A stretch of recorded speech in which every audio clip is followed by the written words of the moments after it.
I am Vanessa, 32 years old, and a tech entrepreneur who built my company from nothing but stubborn determination, endless nights of coding, and too many packets of ramen noodles to count. When I sold my startup last year, I did something that shocked even me. I purchased a $5 million estate in Vermont, a sprawling property surrounded by rolling hills, maple trees that blazed orange in the fall, and a lake that caught the morning light like a mirror.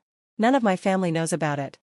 Originally, I had planned to surprise them, to finally host a Thanksgiving where I was the one opening the doors, setting the table, and carving the turkey. I pictured their faces lighting up as they realized I wasn't just the forgotten daughter anymore, but someone who had built a life worth celebrating. But then I got that text from my mother. This year, just your sister's family, keeping it small. No explanation, no invitation, no space for me. I stared at the screen for a long time before replying with just 2 words. Enjoy. That was all I said, but in my heart, I whispered something else. You have no idea what I'm about to do. Before I dive into what happened, let me ask, have you ever been pushed aside by your own family? Have you ever felt invisible in the place you were supposed to belong? If you have, you'll understand why this story matters. Growing up in our quiet middle-class neighborhood in Grand Rapids, Michigan, I always felt like I lived in Catherine's shadow. She was my older sister, my parents' pride and joy. Our small 3-bedroom house wasn't just a home, it was practically a shrine to her. The living room shelves overflowed with her trophies. The hallway walls displayed framed photos of her in every stage of perfection: homecoming queen, cheer captain, straight-A student, the girl everyone admired. Catherine never seemed to try. Popularity and achievement clung to her like sunlight. She walked into a room, and it bent around her, making space. Teachers adored her, neighbors praised her, and my parents, well, they glowed whenever her name was mentioned. And then there was me. While Catherine was at football games and school dances, I was in my bedroom, the hum of my second-hand desktop computer keeping me company. I loved building things, breaking them down, and building them again. I wrote clumsy bits of code, tinkered with circuits, and dreamed of creating something bigger than myself.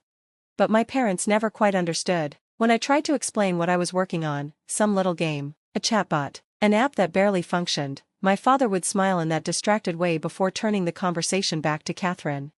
Your sister just got accepted to the University of Michigan, my mother announced one night at dinner, her eyes glowing, and she and Brad have been dating for 6 months now. I wouldn't be surprised if he proposes after graduation. Meanwhile, when I got accepted into Stanford's computer science program, on a partial scholarship, no less, it barely registered. California is so far away. My mother frowned. Are you sure you wouldn't rather stay closer to home, like your sister? That was the story of my life. Whatever Catherine did was perfect, and whatever I did was inconvenient. The pattern never stopped. When I came home for holidays during college, conversations always circled back to Catherine, her relationship with Brad, their wedding plans, their first house, their kids. It was like the script of our family gatherings had been written long before I arrived, and my role was just to smile, nod, and fade into the background. Even our bedrooms told the story. Catherine's room was redecorated into a polished guest suite, complete with new furniture and soft colors. Mine? It became the family storage unit, stacked with dusty boxes of Christmas lights and broken furniture no one bothered to throw out. When I excitedly shared career milestones, like landing my first internship at a major tech company, my parents would listen politely before brushing it aside. Did we tell you your nephew, Tyler, said his first word? My mom would cut in, her voice lighting up. Every conversation was an eclipse, Catherine at the center, and me swallowed in her shadow. The moments that hurt most weren't always the big ones, they were the little slights that chipped away at me over time. At Catherine's wedding, I wasn't asked to be a bridesmaid. She had 8 of them, cousins, distant friends, even her college roommate she hadn't spoken to in years, but not me, her sister. During Thanksgiving and Christmas, I was expected to roll up my sleeves and help in the kitchen while Catherine lounged with the family. When I finally brought a boyfriend home for the holidays, my parents barely acknowledged him. Brad, meanwhile, was treated like the golden son they'd always wanted. Even as I began to climb professionally, nothing seemed to change. My dad introduced me to people as our daughter who's still figuring things out, even when I was working at one of the top tech firms in San Francisco. Catherine, though, was always introduced differently, our daughter who gave us our beautiful grandchildren and lives just 15 minutes away. The message was clear. Her proximity and family life mattered more than anything I could ever achieve. The exclusion came in different forms. Sometimes I was placed at the kids' table long after I'd graduated college. Other times I found out about birthday parties, baby showers, or family dinners only after scrolling through the photos online. Oh, we didn't think you'd want to come all the way from California for just a small dinner, my mother would say casually, as if that excused everything. One of the worst memories was when my grandmother grew ill 5 years ago. Catherine got the call immediately. I didn't. I only learned about it through a cousin days later. When I asked my mom why, she said, "We didn't want to worry you when you're so busy with work." I dropped everything and flew home. But when I walked into the hospital, I wasn't part of the inner circle. Catherine sat with the doctors, took notes, made decisions. I sat quietly in the corner, treated more like a visitor than a granddaughter. All of that pain, all of those dismissals, became fuel. If my family wouldn't see me, I'd prove my worth on my own terms. The hurt morphed into drive, and drive turned into success. I worked harder than anyone else I knew, pouring my insecurities into lines of code, late nights, and business pitches. But the breaking point came on my 27th birthday. I overheard my father telling a family friend, "I don't really understand what Vanessa does for work, but Catherine just got promoted at the bank." That's when I let go. I stopped chasing their approval. I stopped hoping to be chosen, and for the first time, I felt free. I threw myself into my career, built a network of people who actually valued me, and slowly crafted a life that wasn't defined by my family's narrow view. And yet, despite all of it, the hurt never fully disappeared, because no matter how strong you become, a part of you always aches for the love you never got. Each invitation I sent was more than just an envelope, it was a statement. Inside, carefully designed cards carried not only warm words of welcome but also meticulously organized travel details. For relatives and friends flying in from across the country, I included first-class tickets so they could travel in comfort, free from the stress of layovers and cramped seats. I wanted the journey itself to feel like the beginning of something extraordinary. For those who preferred the freedom of driving, I provided detailed directions, not the sterile kind you'd pull from a GPS, but personalized maps that highlighted the most scenic stretches of Vermont's countryside. I pointed out roadside apple orchards where they could stop for cider, antique shops hidden along winding back roads, and lookout points where the autumn trees painted the hills in fiery reds and golds. Every mile of the journey was meant to feel intentional, as though I had thought of them long before they even arrived at the estate. With Thomas managing the local arrangements, the planning moved with a precision I never could have achieved on my own. He connected me with Chef Antoine, a man whose reputation in the culinary world preceded him. He had once helmed kitchens in New York's Michelin star circuit before retreating to Vermont to run his own catering company. On our first call, I told him what I wanted this gathering to be: more than a meal, more than a holiday. It needed to be both a celebration of tradition and a quiet revolution against the painful versions of Thanksgiving I'd grown up with. Chef Antoine listened closely, then said with a calm confidence that gave me goosebumps, "We will honor the classics, but we will not be bound by them. A Thanksgiving table should tell a story, your story."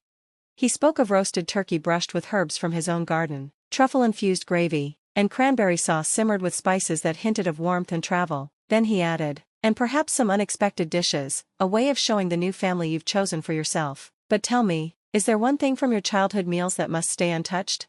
I hesitated only a moment before I answered, "My grandmother's sweet potato recipe, the only dish from those long, tense family gatherings that still carried pure joy for me." "Then it will have pride of place," he promised, and I believed him. Accommodations became my next obsession. The main house itself was expansive, with 7 bedrooms, each furnished with its own unique character. Some had sweeping views of the mountains, others overlooked the still waters of the private lake. A separate guest house added 3 more cozy bedrooms, perfect for small families who wanted a little extra privacy. But there were still more guests to account for, and I refused to let anyone feel like an afterthought. So, I reserved suites at a luxury inn just 5 minutes away. I negotiated directly with the innkeeper, ensuring shuttle service back and forth, late checkout times, and even stocked mini fridges. My goal was clear: whether they stayed under my roof or at the inn, everyone would feel like they belonged.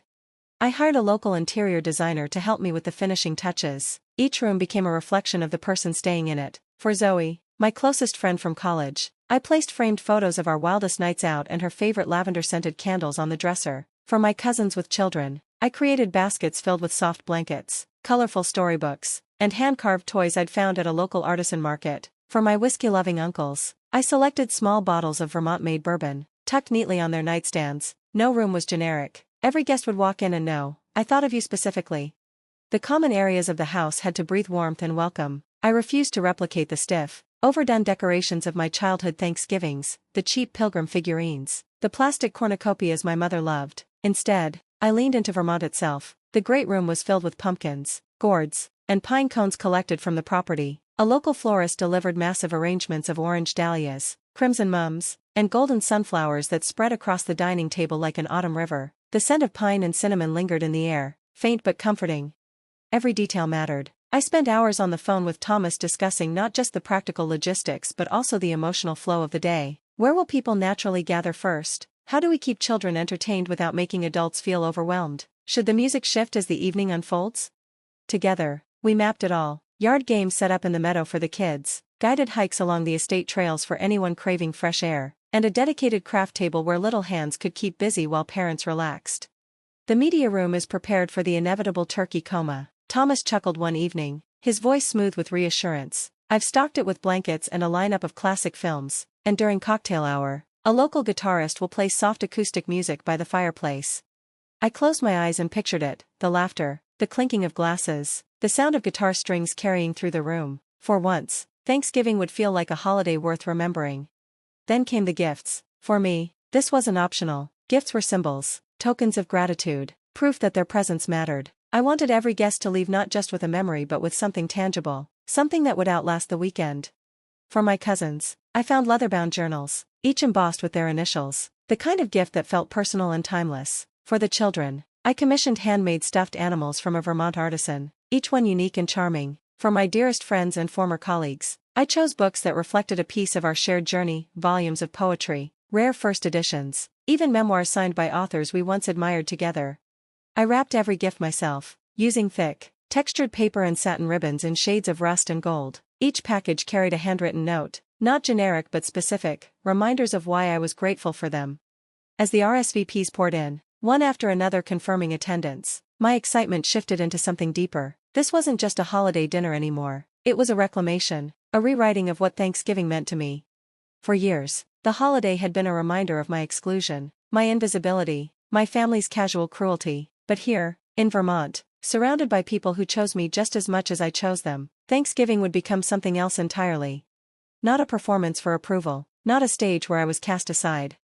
But a declaration: this is my family now, and this is how we gather.